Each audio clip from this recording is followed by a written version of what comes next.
지난 주간 땡스기빙은 잘 보내셨습니까? 땡스기빙 연휴 이렇게 잘 보내시고 그랬습니다만 이제 내일 또 일을 나가시려고 생각을 하니까 까마득하시죠.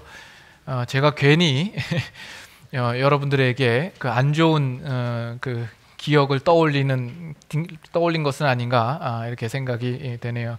아무쪼록 또 잘 휴식하셨으니까 또 힘있게 또 우리의 맡겨진 삶들을 잘 살아야 될 줄로 압니다. 어느 한 어부가 그 자녀가 12명이 있었던 겁니다. 12명이 있는데 이 어부가 그 자녀들의 이름을 쉽게 기억하기 위하여서 자기가 제일 자신 있는 것으로 이름을 진 거죠. 물고기의 이름을 따서 그 12자녀의 이름을 진 겁니다. 근데 그 자녀 중에 이제 쌍둥이 아들들이 이제 커서 중학교에 입학을 하게 된 거죠. 그래서 개학 첫날 이제 학교에 갔는데 선생님이 물어보는 겁니다. 야, 넌 이름이 뭐니? 갈치요. 아니, 내 별명 말고 내 이름을 말해주렴. 갈치가 맞는데요? 그러니까 선생님이 아니, 얘가 첫날부터 장난질이네. 너 교무실에 가 있어. 이렇게 하니까 그 아이가 자기 쌍둥이 형제에게 말합니다. 야, 따라와 넙치. 너도 어차피 안 믿을 거니까. 네. 이 이야기를 왜 하냐면 오늘 26절에 보면 내가 아버지의 이름을 그들에게 알게 하였다라는 내용이 나옵니다. 예수님께서 아버지의 이름을 알게 하셨음에도 불구하고 이 세상은 그 아버지를 알지 못하고 믿지 아니하죠. 그러나 우리는 하나님을 알고 또 하나님을 믿고 있습니다. 그러면 우리는 다 이제 해결된 것이냐? 그렇지는 않겠죠. 우리가 하나님을 아는 것, 이것은 그렇게 쉽지 않습니다. 여러분들은 하나님을 알되 얼마나 알고 있습니까? 오늘 말씀을 통하여서 이런 부분들을 여러분 스스로가 다시 한번 점검해 볼 수 있기를 원합니다. 우리가 지난주에는 땡스기빙 주간이어서 추수감사절에 맞는 말씀을 가지고 여러분들과 나누었고, 오늘 다시 요한복음으로 다시 돌아와서 요한복음 17장의 마지막 구절을 우리가 읽었습니다. 그래서 이로써 요한복음 17장의 설교는 오늘로써 마지막이 되지 않을까 생각을 합니다. 이 요한복음 17장 설교를 이렇게 해오면서 저도 설교를 준비하는 일에 있어서 쉽지 않았던 것을 여러분들에게 고백합니다. 왜냐하면 예수님의 기도의 이 내용들을 그냥 한번 딱 읽고 들어서는 한눈에 그 의미가 잘 파악되지 않고 이해되지 않는 부분들이 있기 때문에 그렇습니다.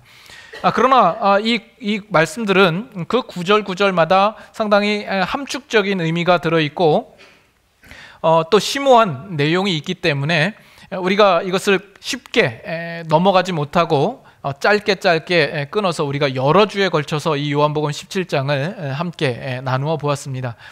그래서 그 과정 속에서 예수님께서 우리를 향하여서 가지신 그 목적이 얼마나 대단한가, 특별한가 하는 부분들을 새삼 느끼면서 놀라지 않을 수 없었습니다.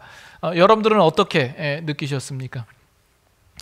솔직히 우리는 신앙생활을 하면서도 우리는 신앙을 상당히 단순화시켜서 가지고 있기를 원하는 마음들이 있습니다.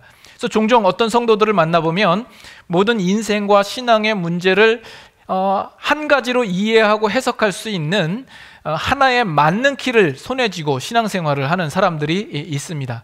그것만 하나만 있으면 다 해결이 된다고 보는 것이죠. 그래서 예를 들면 믿음이 될 수도 있고 기도가 될 수도 있고 또는 성령, 은혜, 찬양, 예배 이런 것들이 될 수가 있습니다. 그거 한 가지만 가지면 모든 삶과 신앙에 대한 문제를 이해하고 해석하고 적용할 수 있다라고 생각을 하는 것이죠. 그러나 우리의 신앙은 그렇게 간단하지만은 않습니다.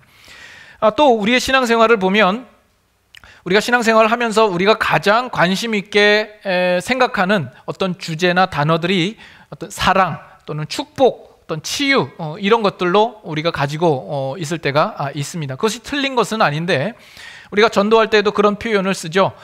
절망 속에 있으십니까? 하나님은 당신을 사랑하십니다. 슬픔 가운데 있으십니까?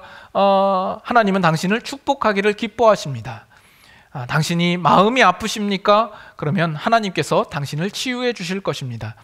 이런 것은 분명히 성경에서 약속되어진 말씀들을 근거로 해서 우리가 가지고 있는 고백들일 것입니다. 그러나 우리가 요한복음 17장을 살펴보았을 때 17장뿐만이 아니라 좀 더 넓게 보면 요한복음 13장부터 17장까지는 예수님께서 십자가에 달려 돌아가시기 전날에 예수님께서 제자들을 모아놓고 그들에게 가르치시고 권고하시고 그들을 위하여서 기도하신 내용입니다. 그 내용들이 이 요한복음 안에서도 많은 지면과 장을 할애하고 있는 것을 보게 되고 그 이야기는 그 내용이 그만큼 중요하다라는 이야기입니다. 그래서 그 내용을 우리가 함께 살펴봤을 때 우리가 신앙생활 속에서 기대하고 소원하고 바라고 있는 그런 내용들과 상당히 거리감이 있다는 것을 여러분들은 느끼셨을 것입니다. 그만큼 예수님께서는 지금 제자들에게 보다 그들의 신앙에 또 복음의 본질적이고 근본적인 내용들로 그들을 가르치고 그들로 깨닫게 하기를 원하셨던 것이죠. 그와 동시에 오늘 우리들에게 요구하시는 것이 있다면 어떤 것이겠습니까? 우리가 당장 내가 믿는 이 기독교 신앙을 가지고 내 현실에서 닥친 당장 필요한 문제를 해결하기 위하여서 신앙을 도구로 삼고 수단으로 삼는 것을 예수님이 원하시는 것이 아니라 우리의 신자됨과 우리가 믿고 있는 기독교 복음에 대하여서 보다 깊이가 있고 성숙하고 온전한 자리에 우리로 가게 하기를 예수님은 원하실 것이다라는 것이죠.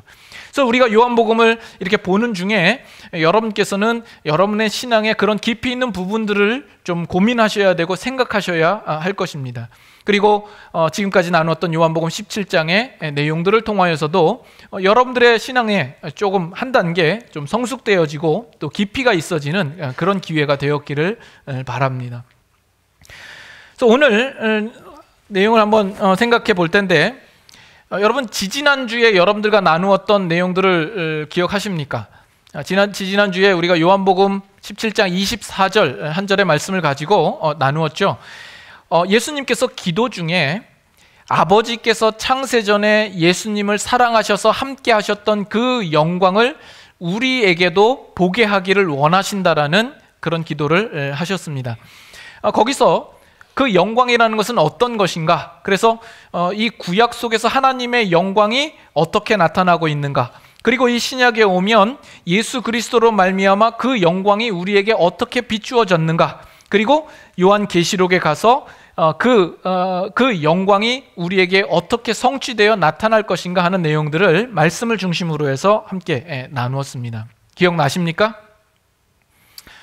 네. 표정을 조금 기억난다라는 표정으로 또는 고개를 좀 끄덕이시면 제가 좀 이렇게 빨리 설교를 진행할 수 있지 않을까 생각을 합니다. 그리고 나서 이제 오늘 25절과 26절을 봤는데 이 25절과 26절이 요한복음 17장의 전체 요약의 말씀이다라고도 볼 수 있지만 이 구절은 우리가 지난번에 이야기했던 24절과의 연관성 속에서 이 구절을 보아야 된다라고 생각이 됩니다. 그래서 우리 다시 한번 24절 한번 다시 한번 보죠. 24절 마지막 문장을 한번 보세요.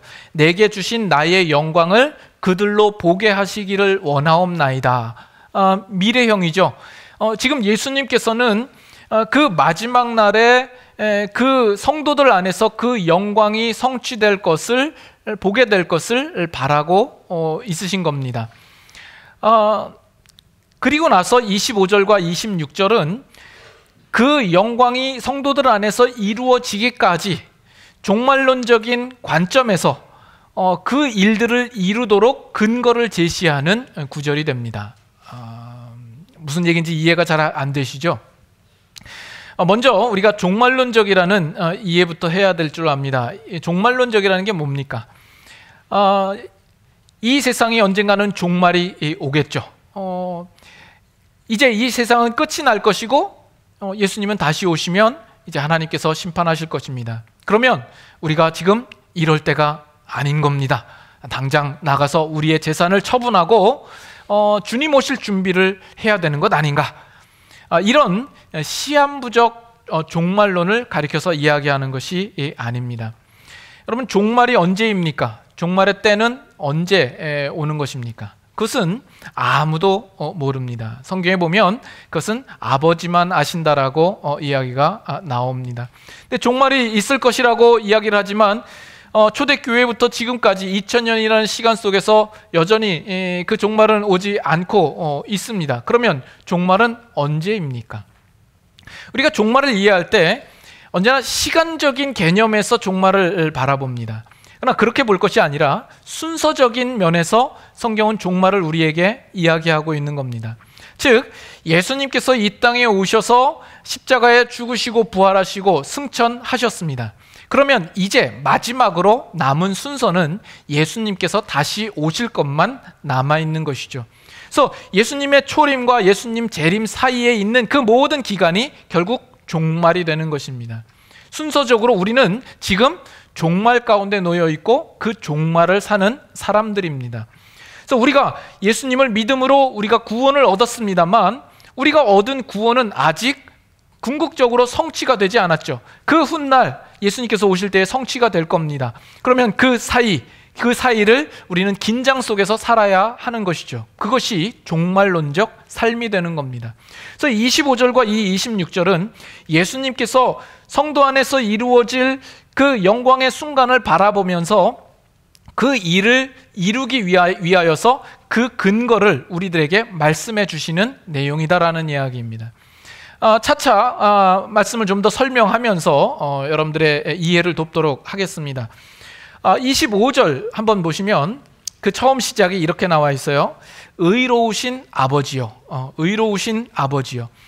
지금 이 의로우신 아버지요라는 이 호칭은 신약 성경에서 유일하게 여기에서만 등장하는 호칭입니다. 이 의로우심은 하나님의 속성이요, 하나님의 성품이시죠. 이 신약 성경에서 하나님의 의로우심이 나타날 때에는 크게 두 가지로 설명이 됩니다.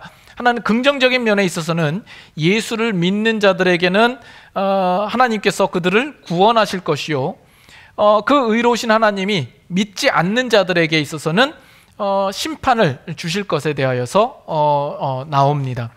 그래서 여기서 의로우신 아버지여라고 하는 이것은 그가 구원하실 자를 구원하시고 심판하실 자를 심판하시는 의로운 재판장의 모습으로서 우리에게 비춰주고 있는 것입니다. 그리고 나서 볼 때 그 이후에 나오는 이 두 구절 속에서 계속 반복되는 단어가 있습니다. 그것이 뭘까요? 계속 반복되는 단어가 뭘까요? 안다라는 표현입니다. 안다, 알다. 이 안다라는 것은 그렇기 때문에 그 의로우신 하나님이 판단하시는 그 판단의 중요한 기준이 되고 있는 것이죠. 그래서 그 다섯 가지가 뭔지 한번 보시죠. 처음에는 세상이 아버지를 알지 못한다 하는 것이 첫째이고, 두 번째는 나는 아버지를 알았사옵고, 세 번째는 그들도 아버지께서 나를 보내신 줄 알았사옵나이다. 그리고 네 번째는 내가 아버지의 이름을 그들에게 알게 하였고, 다섯 번째는 또 알게 하리니 라는 내용입니다. 자, 먼저 처음 두 가지를 한번 생각을 해보죠. 세상이 아버지를 알지 못했다라고 이야기를 합니다. 이 세상은 아버지에 대하여서 무지하지요. 그 무지함 때문에 이 세상은 의로우신 하나님 아버지 앞에 정죄받으며 심판받을 수 없는 자리에 놓이게 되는 것입니다. 요한복음 17장 3절에 뭐라고 나와 있죠? 영생은 유일하신 참 하나님과 그의 보내신 자 예수를 아는 것이다 라고 이야기를 했습니다. 그렇기 때문에 그 아버지를 알지 못한다라는 것은 그 안에 생명이 없고 영생이 없다라는 이야기가 되는 겁니다. 그렇기 때문에 그 운명은 심판받을 운명밖에 남는 것이 없는 것이죠. 반면 두 번째, 나는 아버지를 알았사옵고, 예수님은 아버지를 아신다라고 이야기를 합니다. 그럴 수밖에 없죠. 예수님은 창세전부터 아버지와 늘상 함께 하셨으니 아버지를 아시죠. 그래서 아버지를 아는 예수님의 그 지식은 완전한 지식이었을 겁니다. 우리들에게 오셨을 때에도 아버지의 독생자의 영광이 충만한 모습으로 우리에게 오시지 않았습니까? 그리고 나서 이제 중요한 것은 그 다음에 나오는 대상입니다. 자, 25절 중간에 그들도 아버지께서 나를 보내신 줄 알았사옵나이다. 그들도, 여기서 그들은 누구입니까? 그 제자들뿐만이 아니라 예수님을 믿는 모든 성도들을 가리켜서 이야기를 하죠. 그들도 아버지를 나를 보내신 줄 알았사옵나이다. 근데 특이한 것은 우리는 그 아버지를 안다라고 이렇게 표현하지 않고 아버지께서 예수님을 우리에게 보내주신 것을 알았다라고 이야기를 합니다. 왜냐하면 그것이 우리가 하나님을 알아가는 선결 조건이기 때문에 그러합니다. 그리고 나서 나오는 것이 내가 아버지의 이름을 그들에게 알게 하였다라는 얘기입니다. 아버지의 이름을 그들에게 알게 하였다. 아버지의 이름을 그들에게 알게 하였다는 이 내용은 17장에도 몇 차례 등장합니다. 17장 6절 한번 보시죠. 17장 6절. 예. 우리 상반절만 같이 한번 읽겠습니다. 세상 중에서 내게 주신 사람들에게 내가 아버지의 이름을 나타내었나이다. 이렇게 되어 있죠. 12절 보시면 내가 그들과 함께 있을 때에 내게 주신 아버지의 이름으로 그들을 보존하고 지키었나이다. 자, 그래서 예수님께서 그들에게, 제자들에게 아버지의 이름을 알려주신 것입니다. 이걸 바꿔 말하면 우리들은 그 아버지를 우리 스스로 아는 것이 아니라 먼저 아버지께로부터 예수가 보내심을 받았다라는 것을 알고 그 예수로 말미암아 그 아버지를 알아갈 수 있는 것이 된다라는 이야기입니다. 이해가 되십니까? 예. 그 다음에 나오는 내용을 보세요. 그 다음에 또 알게 하리니 라는 내용이 나오죠. 이것은 미래형입니다. 예수님께서 그 알게 하시는 일들을 계속 지속해서 하시겠다라는 말씀을 하시고 있는 거죠. 이것은 어떻게 하신다는 이야기입니까? 이것이 그 당시 이 제자들에게 있어서는 당장 앞에 놓여 있는 십자가의 죽으심과 부활하심을 가리켜서 이야기할 수도 있습니다. 예수님께서 그 제자들에게 하나님 아버지를 지금까지 알게 하셨지만 아직까지 이제 더 알게 하시겠다라는 내용이 예수님께서 십자가에 죽으시고 부활하심으로써 정말 아버지께서 우리들을 향하여서 가지신 그 계획과 목적과 그 구원의 일들이 어떠한 것인가 하는 것을 더욱 분명하게 알게 하시겠다라는 그 내용이 될 수가 있습니다. 그러나 그뿐만 아니라 그것이 제자들에게만 아니라 오고 오는 우리 모든 예수님을 믿는 세대들에게도 예수님께서 하나님 아버지를 알게 하시겠다라는 의미가 되는데 그것은 어떻게 가능합니까? 예수님께서 우리에게 성령을 보내주시겠다라고 약속하셨죠. 오리라 한 그 성령을 통하여서 우리가 그 아버지를 알게 되는 것입니다.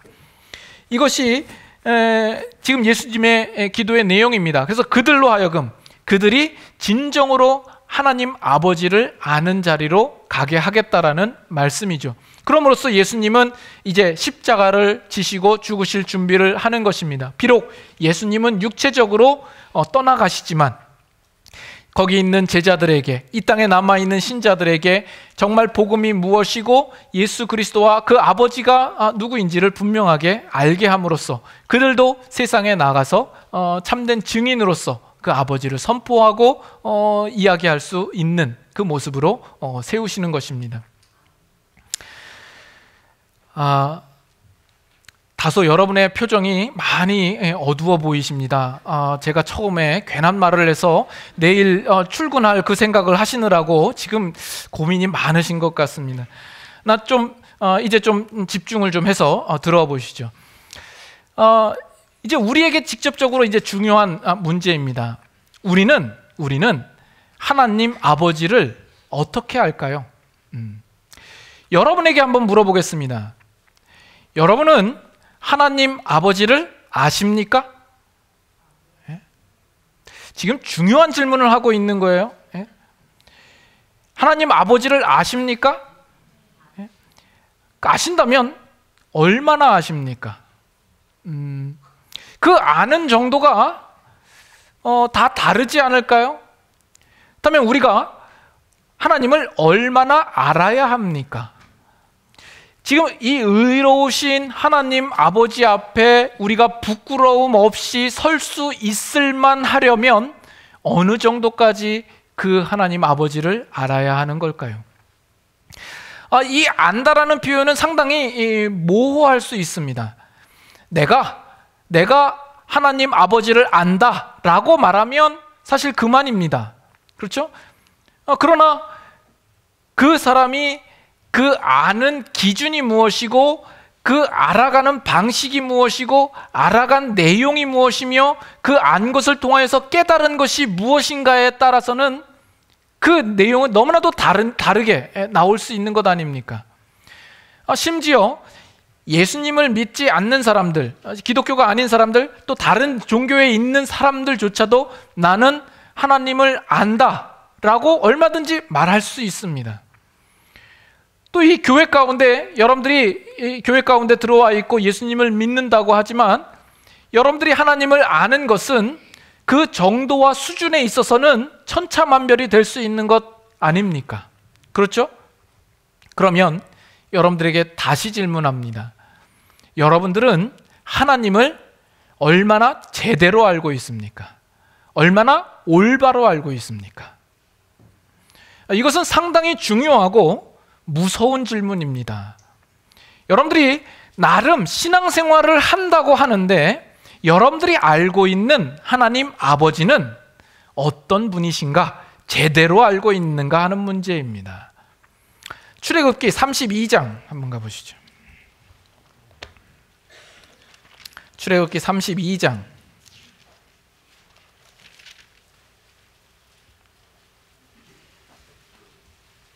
구약성경 130페이지 출애굽기 32장. 자, 1절부터 6절까지 한번 보도록 하죠. 출애굽기 32장 1절부터 6절까지.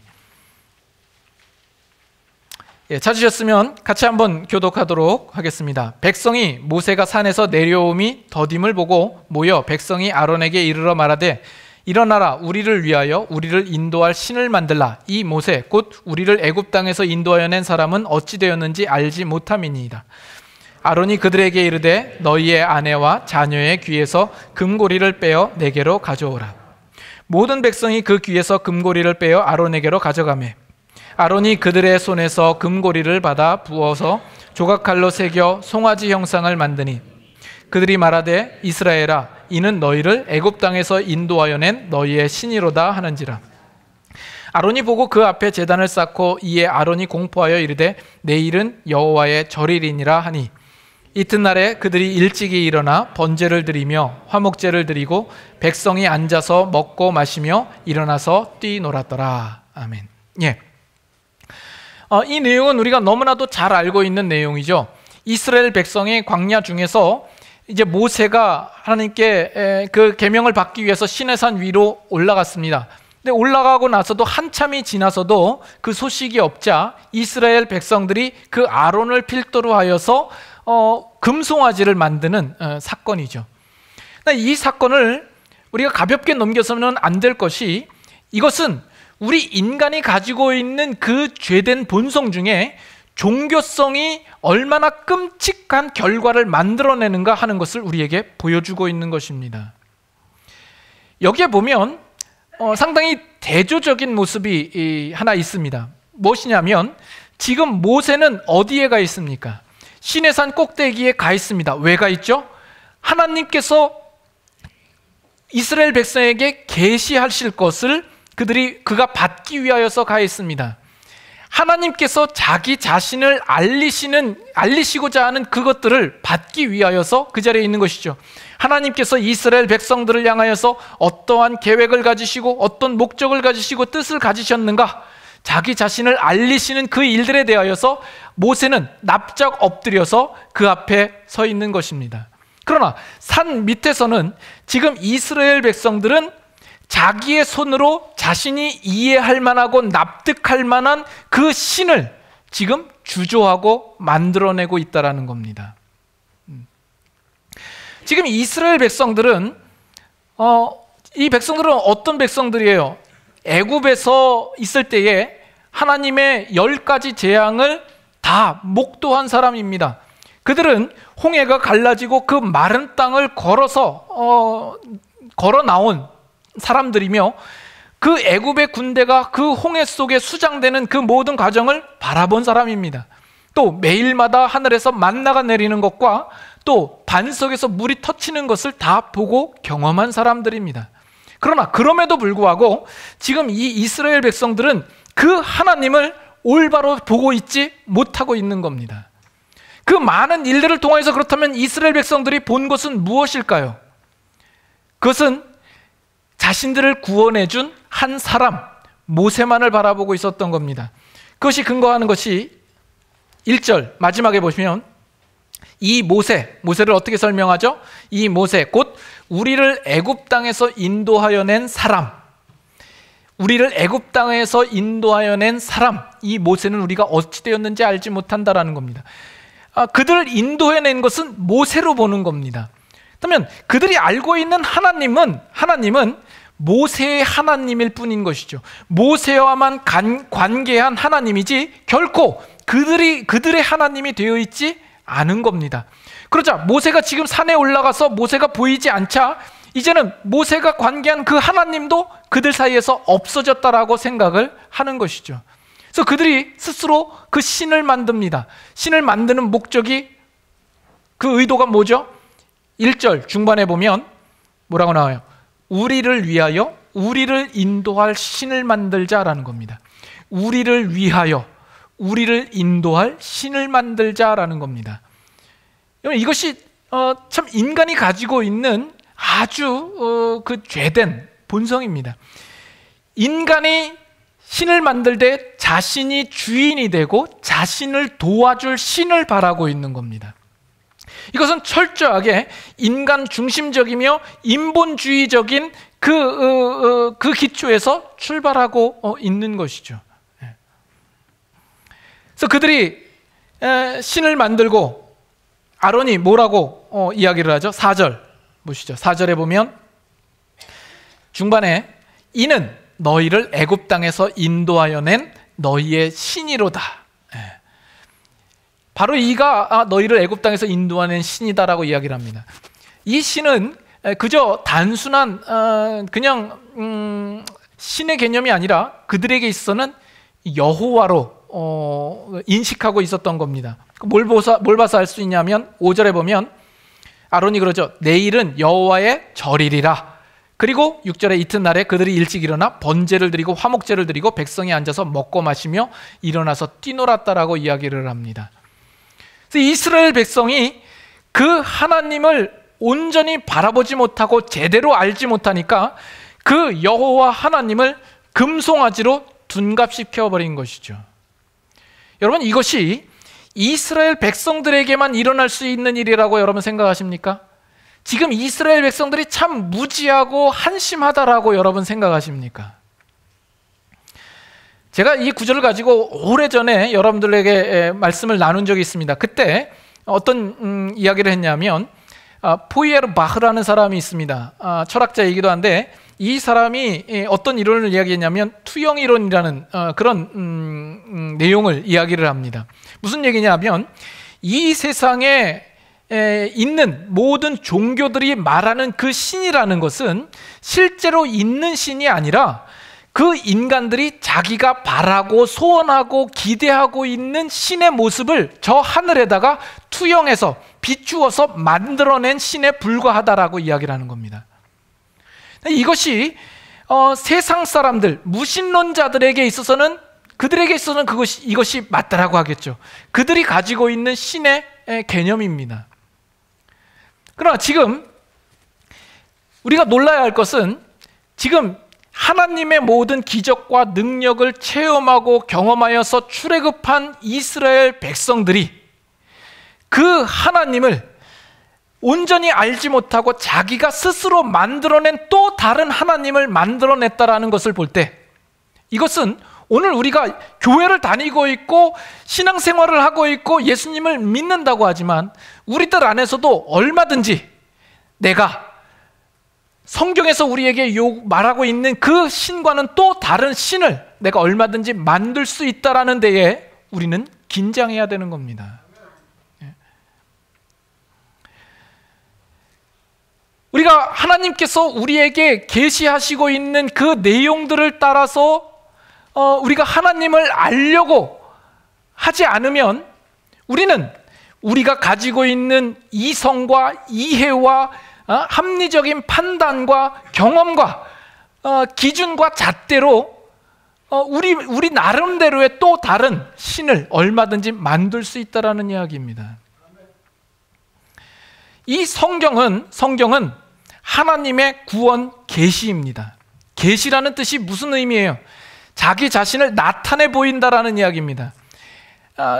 그래서 기독교는 계시의 종교라고 이야기를 합니다. 그리고 계시에서 출발합니다. 하나님께서 먼저 자기 자신을 우리에게 드러내시지 않으면 안 되는 것이죠. 우리는 거기에서 출발합니다. 그렇기 때문에 우리는 성경에 접근할 때 정말 그 성경의 권위를 인정하고 그 앞에서 겸허하게 무릎 꿇는 심정으로 하나님 말씀하십시오, 내가 듣겠습니다 하는 그 심정으로 우리는 성경을 접해야 하는 겁니다. 그럼 만약에 이 성경을 어떤 하나의 지식이나 학문적으로 접근한다든지 나의 이성과 이해와 판단을 근거로 해서 성경을 접근하게 되면 성경 속에 나와 있는 하나님의 베푸신 모든 기적과 능력과 그가 하시는 모든 일들을 내가 가지고 있는 인간의 이해 수준 아래로 끌어내리려고 합니다. 그래서 성경의 권위 위에 인간의 이성과 이해와 판단이 자리 잡고 있어서 성경을 짓주무르며 성경을 판단할 수 있게 되는 것입니다. 그렇게 됨으로써 거기에서 만들어진 하나님은 마치 이스라엘 백성들이 만든 금송아지와 같은 것이 되어버리고 마는 것이죠. 여러분, 이 기독교의 가장 큰 기본 전제가 무엇인지 아십니까? 그것은 우리 인간들이 철저하게 죄인이다라는 사실입니다. 죄인으로서 우리는 하나님을 스스로 알 수 없다라는 겁니다. 우리는 하나님에 대하여서 감각이 없는 자요, 눈이 가리워진 장님이어서 우리 스스로는 하나님을 도저히 알 수 없다라는 겁니다. 로마서 1장으로 한번 가보시죠. 로마서 1장.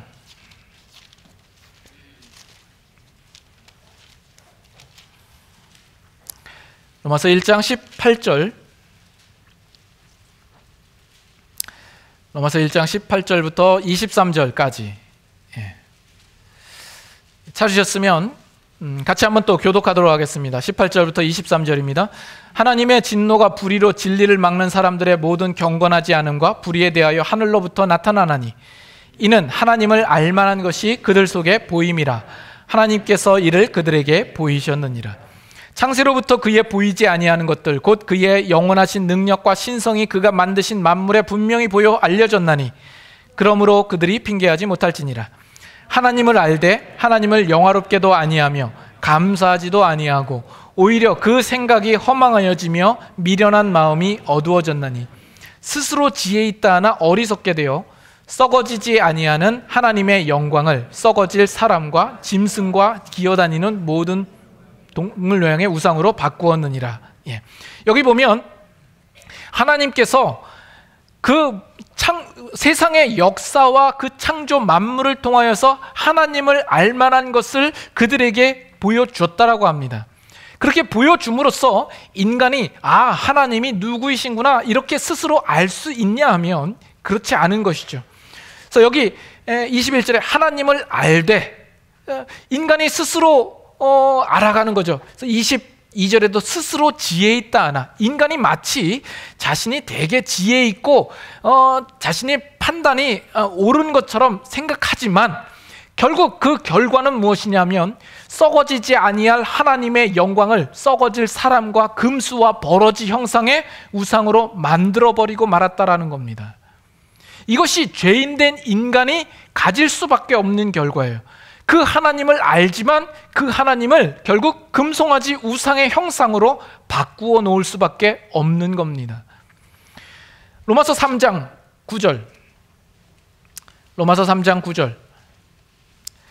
그러면 어떠하냐? 우리는 나으냐? 결코 아니라. 유대인이나 헬라인이나 다 죄 아래 있다고 우리가 이미 선언하였느니라. 기록된 바 의인은 없나니 하나도 없으며 깨닫는 자도 없고 하나님을 찾는 자도 없고. 이것이 죄인입니다. 의인은 없는데 하나도 없으며 그래서 깨닫지도 못하고 하나님을 찾지도 않는 자입니다. 18절. 그들의 눈앞에 하나님을 두려워함이 없느니라. 이것이 죄된 인간이 하나님을 향하여서 가질 수밖에 없는 그 영적인 상태인 겁니다. 자, 그렇다면 우리가 어떻게 하나님을 알 수 있을까요? 저나 여러분이나 같은 인간이고 우리도 죄인들이라면 그 하나님을 알 수 없다라고 이야기해야 되지 않겠습니까? 그런데 우리가 어떻게 하나님을 알 수 있는 겁니까? 고린도전서 2장으로 갑니다. 고린도전서 2장.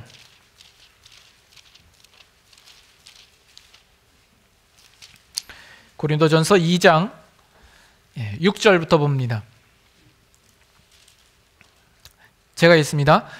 그러나 우리가 온전한 자들 중에는 지혜를 말하노니 이는 이 세상의 지혜가 아니요 또 이 세상에서 없어질 통치자들의 지혜도 아니요 오직 은밀한 가운데 있는 하나님의 지혜를 말하는 것으로서 곧 감추어졌던 것인데 하나님이 우리의 영광을 위하여 만세전에 미리 정하신 것이라.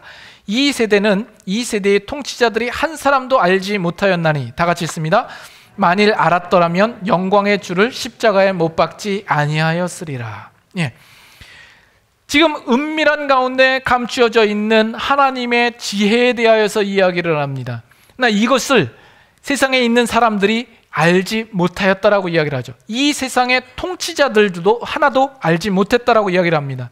예수님 당시에 만약 알았더라면 예수님을 십자가에 못 박지 않았을 거라는 거죠. 그러나 예수님을 십자가에 못 박았다라는 얘기는 그들이 알지 못했기 때문이라는 이야기입니다. 그 당시에 헤롯이나 빌라도나 또는 종교 지도자인 대제사장도 그 일들을 알지 못한 것이죠. 이 세상의 통치자들이라고 함은 이 세상에서 누구보다 이치가 밝은 자요 모든 지혜와 지식이 출중한 자였음에도 불구하고 그들 중에 하나도 그 하나님의 지혜를 아는 자가 없었다라고 이야기를 합니다. 참 아이러니한 것은 여기서도 예수님을 십자가에 못 박은 자들이 누구예요? 유대인들 아닙니까?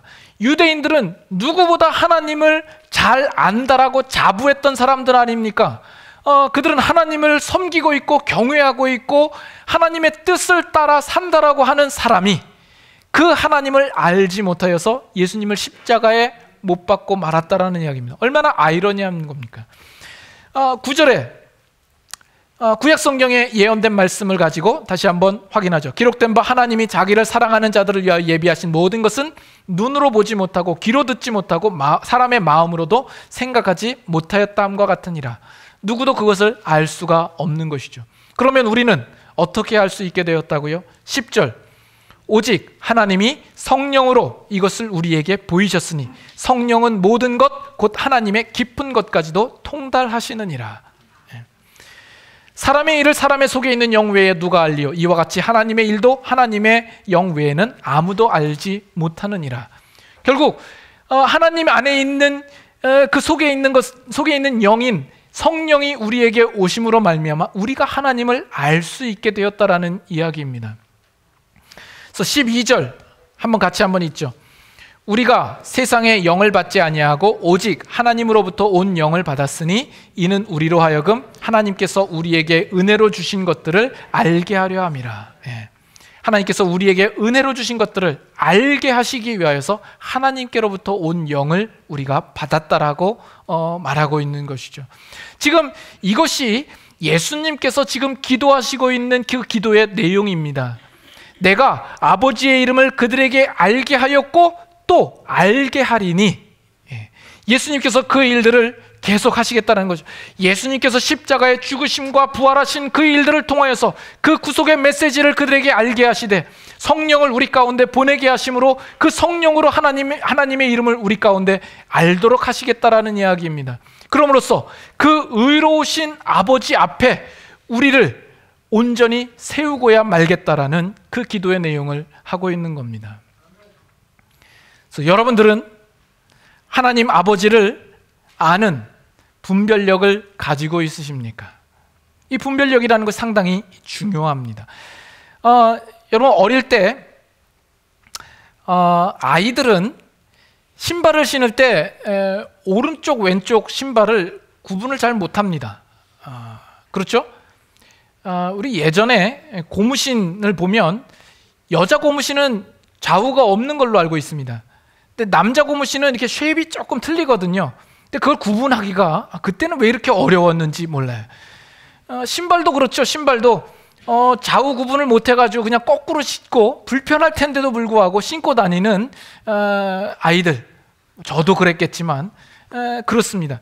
그 일에 있어서도 정말 단순한 것이지만 거기에 분별이 있어야 그것도 옳게 제 신을 신을 수 있는 것 아닙니까? 그래서 우리가 이 세상에서 인생을 사는 일에 있어서 분별력이라는 것은 상당히 중요합니다. 그 분별력을 가져야 우리가 올바른 길로 나아갈 수 있기 때문에 그렇습니다. 그러나 인생 속에서는 그 분별력이라는 것이 확실하지 않은 것들이 너무나 많죠. 복잡하고요. 분별을 가지기가 쉽지 않은 것들, 답이 없어 보이는 것들도 상당히 많이 있습니다. 얼마 전에 미국에서 대선이 있었습니다만 누가 대통령을 뽑아야 이 나라를 위하는 것일까? 사람들마다 그 분별력이 다 다르지 않습니까? 다 다릅니다. 누구를 찍어야 될 것인가? 지금 한국에서 일어나는 정치적인 문제에 대하여서도 그것을 바라보는 사람들에 따라서 그 이해와 해석이 다른 것을 봅니다. 정치적인 성향이나 기호나 색깔들이 다 다른 것을 봅니다. 그러나 그것보다도 영적인 부분에 있어서 여러분들의 영적인 분별력은 있으신가라는 겁니다. 그것은 우리 세상을 살아가는 데 가지는 분별력보다 훨씬 더 중요한 문제 아닙니까? 여러분들이 이 영적인 분별력을 가지고 있지 않다면 이 사람이 이렇게 얘기하면 그게 맞는 것 같고 이 사람이 이렇게 얘기하면 그게 맞는 것 같은 그런 생각이 들 것입니다. 만약에 여러분들이 모른다면 그냥 모른다라고 무시하든지 아니면 둘 다 맞는 거로 하자 이렇게 쉽게 생각하고 넘어가겠죠. 그러나 지금 둘 다 맞는 거로 하자, 이것은 오늘날 세상의 현대인들이 가지고 있는 영적 분별 방법입니다. 그러나 우리는 그렇지 않습니다. 여러분들이 하나님과 예수 그리스도를 믿는 온전한 신자로서 그 영적인 분별력을 옳게 가질 수 있기를 바랍니다. 지금 예수님께서도 내가 아버지의 이름을 그들에게 알게 하였고 또 알게 하리라고 이야기를 합니다. 그 일들을 예수님께서 지금도 하나님 보좌 우편에서 대제사장으로서 그 일들을 감당하시고 우리 안에 계시는 성령님께서 그 일들을 지금 행하시고 있는 것입니다. 하나님을 알아가는 그 일에 여러분 실패가 없기를 바랍니다. 그리고 혹여나 신앙생활을 하는 가운데에서도 성경에서 말하는 하나님이 아닌 또 다른 나만의 다른 신, 금송아지 우상을 만들지 않기를 원합니다. 그렇게 예수님께서 우리에게 하나님 아버지를 알게 하심으로써 더 크게 의도하시고 목적하신 것이 무엇일까요? 우리 요한복음으로 가서 마지막 마무리를 하도록 하십시다. 요한복음 17장 26절 한번 보시죠. 요한복음 17장 26절 하반절에 보면 이는 나를 사랑하신 사랑이 그들 안에 있고, 이것이 무슨 이야기입니까? 하나님께서 예수님을 사랑하신 그 사랑이 우리들 안에도 있게 하겠다. 이것이 그저 하나님이 우리를 사랑하시겠다라는 정도가 아니라 우리로 하여금 그 하나님을 옳게 알게 함으로써 우리로 변화를 받아 우리가 하나님의 사랑을 받을 만한 온전한 대상으로 만들고야 말겠다라는 그런 의미가 들어있는 것입니다. 단지 사랑하시겠다는 것이 아니라 사랑할 만한 온전한 대상으로 만드시겠다라는 것이에요. 그리고 마지막에 나도 그들 안에 있게 하려 함이니이다. 예수님께서 우리 안에 있게 있음으로 말미암아서 하나님께서 그의 백성들 안에 거하시고자 하시는 그의 소원과 목적을 성취하시고 이루시겠다라는 이야기입니다. 구약 성경에 보면 하나님은 언제나 그의 백성들 가운데 거하십니다. 이스라엘 백성들이 광야 중에 이동할 때에 하나님의 회막도 같이 이동을 하고 그들의 있는 장막 가운데 그 회막이 함께 있어서 언제나 이스라엘 백성들과 함께 있었습니다. 이스라엘 백성이 가나안 땅에 들어와서 나라를 이루었을 때에도 그 나라 가운데 예루살렘 성전이 있어서 하나님께서 그들과 함께 하신 것이죠. 신약에 오면 예수님께서 임마누엘로 오신 것이죠. 하나님께서 우리와 함께 하시기 위해서 오신 것입니다. 그래서 요한복음 1장에 보면 예수님께서 뭐라고 하냐면 요한 사도가 뭐라고 이야기를 하냐면 말씀이 육신이 되어 우리 가운데 거하심에 라고 나오는데 그 거한다라는 단어적인 의미가 텐트를 친다라는 의미입니다. 그래서 예수님께서 우리 안에 거하시기 위하여서 오신 것이죠. 그리고 장차 계시록에 보면 지난번에 보았던 말씀처럼 하나님의 장막이 사람들과 함께 있겠다라고 이야기를 하는 겁니다. 그래서 예수님께서 우리 안에 거하심으로 하나님이 우리와 함께 하시고자 하시는 그 일들을 성취하여 이루시겠다라는 겁니다. 자, 그래서 이 모든 일들을 통하여서 우리로 그 의로우신 하나님 앞에 우리가 더 이상 심판의 대상이 되지 않게 하시겠다라는 겁니다. 우리는 의로우신 하나님 앞에 우리는 설 수 없을 만큼 죄인이요 우리는 심판의 대상이었습니다. 그러나 이제 예수 그리스도로 말미암아 우리가 하나님을 알고 아버지를 알고 예수님이 우리 가운데 거하시사 우리가 양자의 영을 입어 더 이상 심판의 대상이 아니라 하나님의 사랑의 대상이 되도록 하시겠다라는 말씀인 겁니다. 이것이 예수님의 기도의 내용이요 그리고 오늘날 우리들 가운데서도 여전히 일하시고 있는 내용입니다. 그러면 우리들은 더욱 그 하나님 아버지를 온전히 제대로 알기를 위하여서 힘써야 할 것입니다. 성령님의 도우심을 구하고 겸손한 마음으로 하나님의 말씀 앞에 나아가 하나님 아버지가 누구이신지 여러분의 신앙 속에서 그 부분에 대하여서 분명한 영적인 분별력을 얻으실 수 있기를 바랍니다.